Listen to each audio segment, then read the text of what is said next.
the heart of this nation, under skies so blue, there's a spirit that's stirring, values strong and true.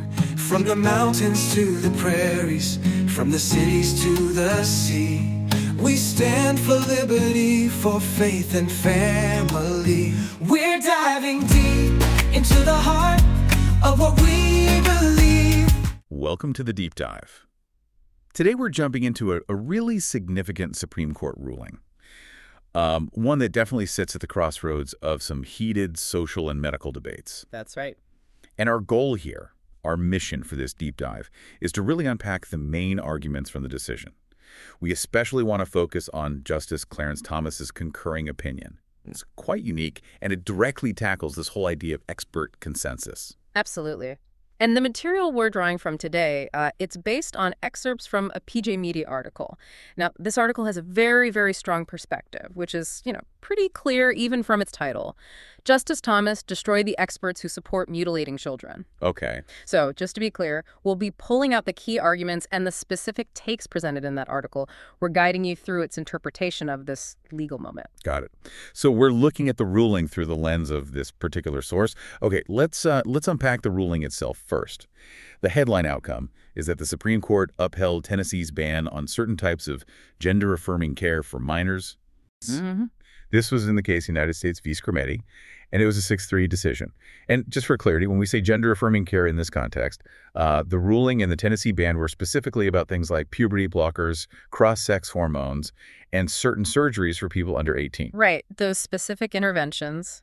And this ruling didn't just affect Tennessee. It basically sided with them and 24 other states that have put similar laws on the books. And what our source material really highlights about the majority's reasoning, it zeroes in on this idea, this acknowledgement that, and this is a quote from the article, kids shouldn't be subjected to life-altering hormones and surgeries before they're old enough to drive, vote, or buy cough syrup. Mm. The article really presents that as a kind of common sense basis for the majority view. And we should note, the court's 3 liberal justices, Justices Kagan, Sotomayor, and Jackson, they dissented. They disagreed with this outcome. Right. So digging into the majority opinion itself, written by Chief Justice John Roberts, he took a very methodical approach. He actually went back and traced the origins of what the article calls the medicalized trans movement. Oh, interesting. Where did he trace it back to? Back to 1979 with the founding of the World Professional Association for Transgender Health. You often see it abbreviated as WPATH. WPATH. Right. And the article points out this is the same group that started pushing for puberty blockers way back in 1989. Mm-hmm. And more recently, they've taken the stance that there should be, quote, no age-based barriers to treatments like hormone therapy and surgeries, even irreversible ones. Yeah. And it's sort of against that backdrop, that changing stance from WPATH, that Roberts noted something interesting. He observed that the rise in minors seeking these transition treatments has, quote, corresponded with rising debates about whether they're actually effective or safe. So it suggests, that the science or the medical understanding isn't necessarily completely settled. There's ongoing debate. Yeah. Exactly. It's an evolving field.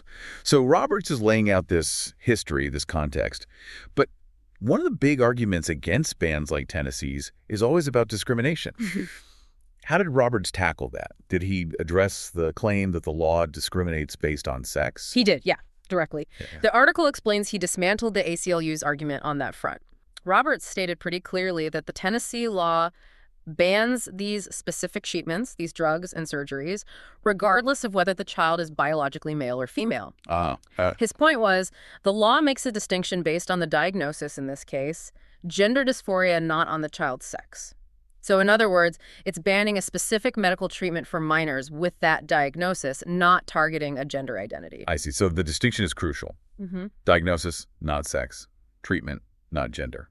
Exactly. That was the core of his reasoning on the discrimination point. Okay. So that's Roberts in the majority opinion, laying out a kind of methodical case. But then we get to Justice Thomas's concurring opinion. And this is where, according to the source article, things really heat up. The article uses some strong language here. It says his opinion was like setting the entire expert class on fire. And it claims, and again, this is a direct quote from the article, the era of blind deference to medical elites pushing the mutilation of children in the name of health care is over. Wow. Yeah, that gives you a sense of the article's perspective for sure. Absolutely. It frames Thomas's opinion as a major pushback. So let's get into the substance of his argument as presented in this piece. Okay. So Thomas, according to the article, took direct aim at the so-called experts, that's the article's term, who've been really influential in this whole debate. You know, the argument often made, including by the Biden administration and the ACLU in this case, was that basically every major medical association supports these kinds of treatments for minors. Right, you hear that point made quite often. Yeah. So how did Thomas respond to that? Why did he push back against this idea of a united front among medical groups? Well, his counter-argument, as laid out in the article, was that these major medical associations, they didn't necessarily reach their conclusions independently. He argued, and the article emphasizes this, that they essentially followed the lead of WPATH. Ah, back to WPATH again. Exactly.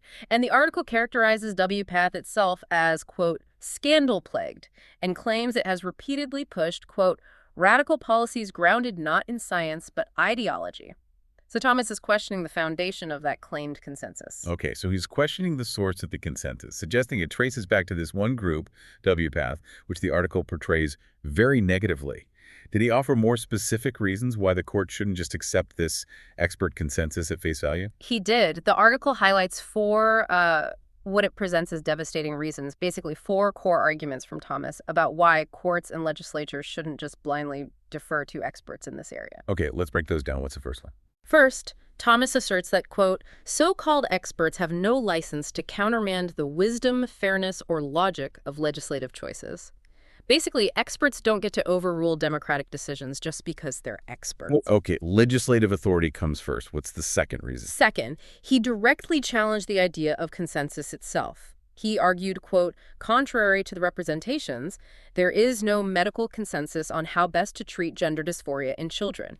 He's saying the science isn't actually settled, despite claims otherwise. So, questioning the premise of consensus. What was number three? The third reason deals with informed consent. Thomas argued that, quote, notwithstanding the alleged experts' view that young children can provide informed consent to irreversible sex transition treatments, whether such consent is possible is a question of medical ethics that states must decide for themselves.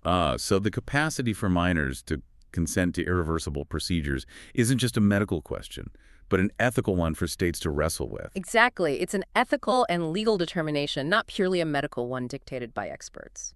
And the fourth point. Finally, Thomas argued that there are, quote, particularly good reasons to question the expert class here.